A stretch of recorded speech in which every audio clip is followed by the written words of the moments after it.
my guest this week is Chrissy Crenshaw. Yeah, so I am Chrysanthemum. My friends call me Chrissy. I am currently serving as an AmeriCorps service member with Concho Valley Community Action Agency. I am an animal welfare advocate, and my background is primarily in canine behavior and care, and then more recently in social services. So this year I'm working to merge those two Together.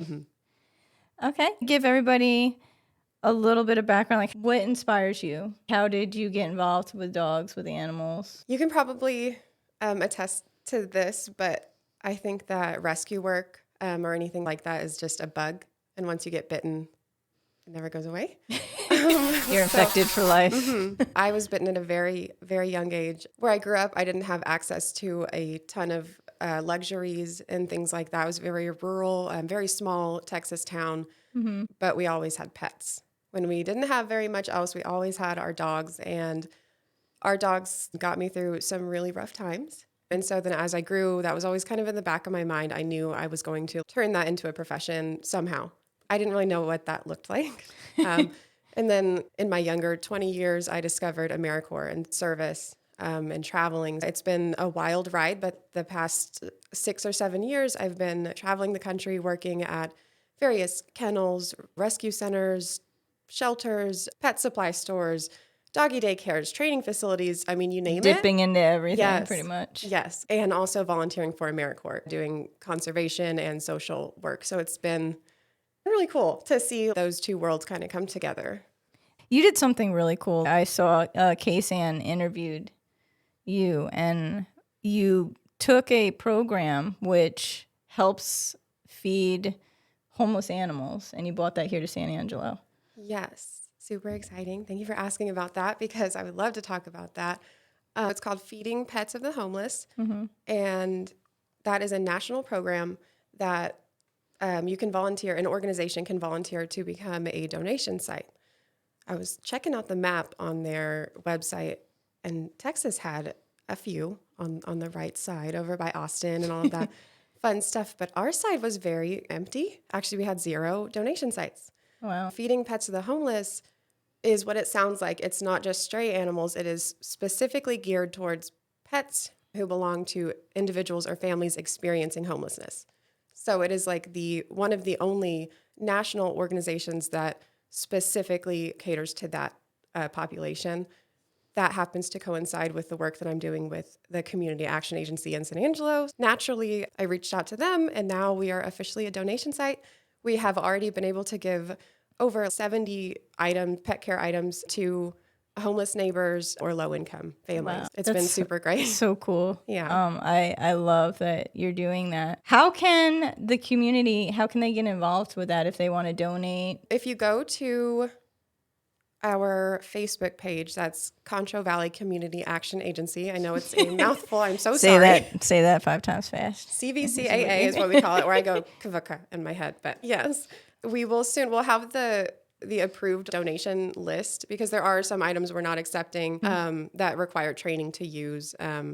We just aren't able to sanitize properly with our current facility that we have. What you can do, you can bring in essential pet care items. Right now we're looking at dogs and cats. So if you have some extra lizard items or bird items, maybe consider the Humane Society or somewhere else. Our homeless individuals in our town. You don't see too many with pet iguanas. I don't. Maybe they're out there. I personally have not met them. It's mostly dogs. I've heard a few requests for cat food. Our main ask is just dry dog food, wet dog food, and then cat food. Leashes and harnesses are always requested, and then flea and tick meds or any sort of treatment like that. Flea combs and things like that would be fantastic. You can drop those by at 133 West Concho Ave. I describe it as the building with the big old heart on the front door. It's across from the YMCA. You can just donate it there. You can get a receipt for that for your taxes. That's what we're looking for. If I may, we're also looking for services. One of the best parts of the work that I'm able to do with Concho Valley Community Action Agency is Homeless Navigation Day. So that is a day once a month where we grab a bunch of different services. We help people get their documents, mental health needs, apply for housing, all of this cool stuff in one centralized location. I started handing out pet food once I started serving here a few months ago. And now with this partnership with Feeding Pets of the Homeless, it's going to be even more. But I'm still looking for maybe basic vet care. We have our at La Esperanza mobile clinic for humans there. So I thought, what if we had some type of mobile clinic for our fur babies there? Grooming, anything you can think of that you might want to help out our homeless neighbors with their pets would be really appreciated and would go a very, very long way, because these pets are more than pets to them, just like our pets are more than pets to us. I think it's an amazing program that, just that somebody thought of that and brought that here. I think that's awesome. Thank you. And I love what you're doing. I love this. I love that you're talking about stuff. I was listening to your interview with Jenny Wilson, and I loved that. I love some of the insights that she had to share. We did sit down and have a conversation with her at the beginning of my service term too, with Concho Valley Paws. And with that conversation, we were able to get several spays and neuters out to the homeless encampment, which was incredible. Wow. Because that, obviously is so essential. So yeah, some great things are being done in San Angelo for sure. There is so much good being done and so many people working to help things and educate everybody. And I just think it's wonderful, and it doesn't get enough light shed on it. The more positivity we can put out there, and the more that we can tell the community, look, we are trying to tackle this, and these are the things that we're doing. If you want to join us and get involved too, that's only going to make things better. Absolutely. And the more. Yeah, if I may, I'm sorry, because that gets me jazzed up. That is it. Well, because one thing she said in her interview, go back to Jenny Wilson, I look up to her as a community member. She did say, I was just a normal person just sitting on my couch, and then I saw this on TV, these animals in distress, and I thought I need to help. And now look at her and look what she's done. And the two things that I have heard in my animal care career the most frequently, number one, I could never do what you do. And that's either because they're afraid they're going to end up adopting all of the animals because they won't have any boundaries, right. Which is fair. Or it's just really hard, the euthanizations and just the emotionally it's the hard tough on them. Stuff. Yeah. But I also hear all the time, that is my dream job. And sometimes it's the same people saying that. And they're very conflicted. Yes. And that's fair. It's right. not for everyone. Absolutely. I'm not advocating that every person has what it takes to do that. But you don't necessarily have to be getting your hands dirty and doing the toughest work to do anything. It's actually really funny because my mom, my sweet mama, she just recently interviewed for a receptionist job at a pet spa in Denton. She called me after and she said, Chrysanthemum, I don't know how you do it. She said, I went in there and I thought it was going to be cuddling and petting and just sweet. They were barking so loud. It was so chaotic. I said, Mama, yes. She said, your places weren't like that, right? I said, they were. And so it's different when you actually get involved in doing that work for sure. A scrappy start is better than no start at all. Even if your help isn't frontline work, so to speak, bringing donations, advocating on Facebook, sharing things. Right. There's always something that you can do to get involved. And even the little things could have the biggest of impacts. Like you said, even just sharing information online. Just a simple share of this dog needs a home, or share this program, they need volunteers. You never know who's going to see that and might say, oh, that's something I can do. So even if you can't do it, just spreading the word is better than not taking any action at all. Absolutely. Yeah. I follow the ASPCA Pro. They're trainings and things. I get them in my emails. A recent one that I saw was about how to report behaviors in shelter-specific environments. And one thing that I really loved from that was everyone is on the behavior team, is what they said. That means even if you're not in the behavior department of the shelter, you're reporting behaviors, you're taking note of them. Everyone's on the rescue team. Everyone in San Angelo should be on the rescue team, on the homeless team, for that matter, and just on the community team. We all have a role to play, for sure. Agree. Sorry, I ramble. No, that's great. Anything you can put out, any thoughts, opinions, I always love to hear. Pick people's brains, because we have so many good ones here. And like I said, they need to be heard. So ramble on, put your thoughts, everything out there. Going back to the homeless, one thing I'm always amazed when I see them is how well the dogs are for these people. Lots of them aren't even they're not even leashed, and they stay with them. Like, just the loyalty. It's like, I need to talk to these guys about what they're doing with the dogs. Like, that's like true companionship there. Just the love that these people have for those animals. So to be able to help them and give back to them.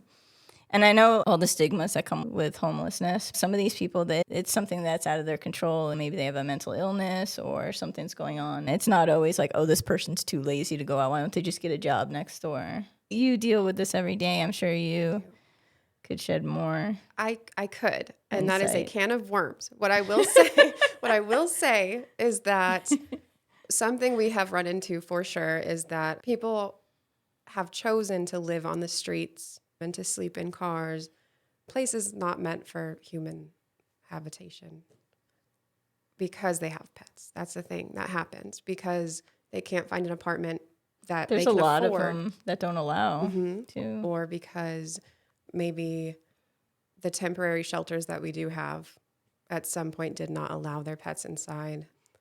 I have personally seen a gentleman choose to feed his pet the food that we brought to him instead of eating it himself. And that just got me. So that's where the feeding pets of the homeless thing came from, was that was my first month of service, I think, 6 months ago. And I was just, damn, they are a family. And you're so right about the behavior aspect, because with all the challenges that come with having an animal on the streets, medical enrichment, all of that stuff, you are so right. I went out there and I was actually going to offer like some training services to them, just free, I don't know, in case they needed them, because it's just a very easy, low barrier thing I could do for them. But they didn't need it. I walked out there. I was like, incredible to see. You guys are good. You do not need my help, so I'm not. Like, even you guys. You got some tips? Yeah, I know. No, it's incredible to see. I'm always in awe of that. Like, just the bond that they've created with those animals. Yeah. You know, just out of love, really. It's not like they're sitting there, they don't know anything about training. It's, they just bring the animal up with it. It's amazing. It blows my mind. We've also had individuals take to camp animals that housed individuals dump. And so that is a massive issue, and it's on its own right. As you can imagine, we have an issue in San Angelo for some reason where people are discarding their pets. It's crazy right now. Yeah, it's terrible. I don't even know where to begin with that. But we've had people from the largest homeless encampment here in Angelo come to us and say, well, we have a new pet because somebody dumped him off by the bridge and we took him. Like, they're not just going to let the pet sit there, but then those people are still stigmatized, Oh, well, if they can't afford a pet, they shouldn't have one. Well, like I said, a scrappy start is better than doing nothing. I mean, they just saved a life that you could have afforded and you could have cared for, but you just chose not to. And that could barely even take care of themselves. Had it enough heart to say, I'm not going to let this dog die. And that's a lot of times, too, people don't think. They say, well, they're wild animals, but they're not. Dogs are domesticated. Yeah, they're joined at the hip with us for a reason. And they thrive more when they have a human relationship. That's just part of who they are now. And we helped make them that way. So I feel like it's our responsibility to honor that part of them, and not just to like, oh, that's an animal, he's fine. That's not how that works anymore, because we did that. We need to take ownership of that. Exactly. Yeah. 100%. So I'm doing the work. I have about 4 months left on my service term. I'm at the point in an AmeriCorps service term where I have to start deciding what's next.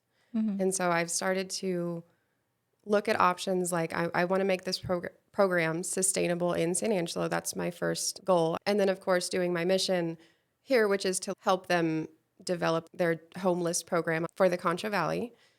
After that, I still want to stay in the world of animal care. That's always going to be there. We're thinking just another year or so in San Angelo, and then we are going to go back to Alaska, and we are going to... That is drastic.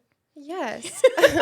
That was my first rescue that I had volunteered with up there, and I fell in love. And they have such a different set of concerns up there. That just opened up my eyes to like the different singularities of each place and animal advocacy, and like that plays a role in the specific community that you're a part of. Our goal is to move back there and open up a a rescue for retired sled dogs specifically, just because that was such a big deal. While I'm working here, I am just gathering like as much information as I can and using that in my journey. With Alaska, you think of Huskies and Malamute breeds are the It was wild. We were working one day in the utility forestry job that we had up there. And I thought it was a bear, truly, because we saw bears up there.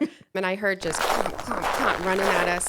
And I look over and I'm kind of like frozen because I thought a bear is right behind me, but it was a Malamute and he was gorgeous. His name was Toke, but it was the owners of a cabin that were over here in the woods. But it scared the crap out of me. And then it made me so happy because they're everywhere up there. I saw 2 dachshunds up there and those were the smallest and they were like in sweaters. I can't even picture them in the snow. Yeah.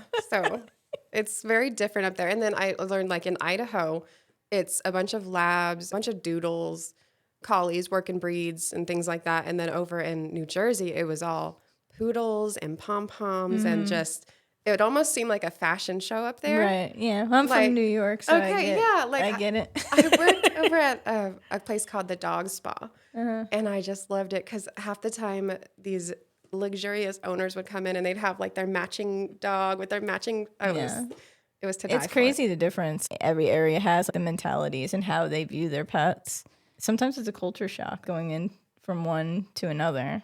I was a foster care coordinator at the Idaho Humane Society, and their big deal is not dogs on the streets, it's cats and kittens specifically, abandoned kittens or what people assume is an abandoned litter, but often it's just mama's out getting food or something. They'll take I've seen kittens in a shoebox. I've seen kittens in a bag. They'll just put them in whatever container they have and bring them in. And at that point, you have to bottle feed them and keep them alive. I ended up bringing like a ton of little just kittens home. And my fiance, that's how he got bitten by the bug. And so we did do a lot of like neonatal care, had them on their little heating pads. The kittens got had them. to stimulate. Yeah. And so now my fiance, he's right beside me. Everything I do in this work, he's like, let's go, let's do it. And he only had one dog growing up. It was a family dog. He's like, I didn't really think much of it. You know, he loved him. His name was Sammy. Shout out to Sammy. But but he's now he's got my back and he's like, yeah, we're going to open a rescue. He's right there next to me at Navigation Day handing out dog food. He's a pretty solid guy. That's awesome. And I think that's so important to have. Especially in your significant other, that backing. That's awesome. And he loves kitties. Yes. Yeah. I wish you were going to say you were going to stay in San Angelo because we need more people like you. But you know it's a domino effect, though. It's a domino effect. It is. Once once you get out there and get it going. Yes. Yeah. I've already had 3 people come in and drop off big old bags of dog food that have already gone to people who needed it. And it's like fast. I put it out there and people are like, oh, I know this is an option now. I want to help. Good. So it's incredible. Good. Hopefully this will get out there too and help you some more. I so appreciate you taking the time to talk with me today. I've been doing this work for a long time, but I just started talking about it. And so it's been a journey and super happy to be on your show. I was happy to have you and I'm apologize because I totally kept her waiting today. It's okay. But thank you for waiting it out and not being like, That's all right. When you're like, I got to run the dogs, I'm like, okay. Yeah. I get it. So yeah, we have a sanctuary and a board and train. So that's a whole nother hour of conversation. Is it okay if I mention my business? No, you cannot talk about yourself on your interview, on your podcast. Okay. How dare you? I just don't want to be rude and like assumptive How dare if there you was do that? one topic. Okay. So my business, when I moved back to San Angelo, we moved back with the goal, leave this place better than you found it. Since then, that's been like our motto, just everywhere we go, leave this place better than you found it. That started with some rescue work when I first moved back. And then I worked at a kennel for a little while. And then I thought, let's just do our own thing. So I did do a little bit of rescue work, training, and stuff out of my home and boarding. Recently, we've had some unforeseen family circumstances and our living situation has kind of had to pivot. So we no longer can do boarding, but I still go to the client's home if they're away for the holidays or if they're away for a weekend. So outside of my 9 to 5, I am still providing just basic pet sitting, baths, and nails. I just wanted to throw that out there. The name of the business is The Pack Animal Care, and it is on Facebook. Do you know, with that mysterious respiratory illness right now, it is much better to hire a pet sitter that'll come to your home than boarding your animal. That says what they're saying until they figure out. Have you heard of that? I have.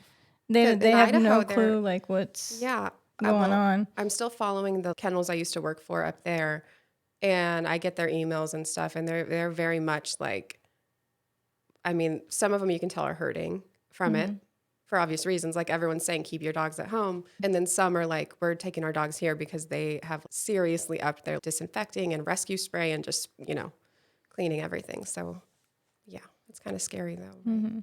Yeah, I know my veterinarian, she said so far she hasn't seen any cases come through here, so that's a good thing. But I would still be aware and cautious and consider pet sitting this holiday season instead of boarding. Happy to help. Who's- We are the pack, so we'd love for you to join our pack. Yeah, I'm a big supporter of community outreach, but also of small business owners and entrepreneurship. So both of those things are just awesome to me. Yeah, Yeah, I can tell. You're doing a podcast about it. I'm podcasting. Yeah. Yeah, Cast in your pod. but yeah, hopefully far. I don't know. It's been really hard it's always hard starting any type of new venture and getting things out there. It's just a lot of promoting and networking and all that fun stuff. I've heard such great things, and I do follow you. Yeah. Well, thank you. You're welcome. Well, I guess we're done. So just bye, Chrissy. I'm sorry. No, it's fine. It's fine. This is great. No, yeah.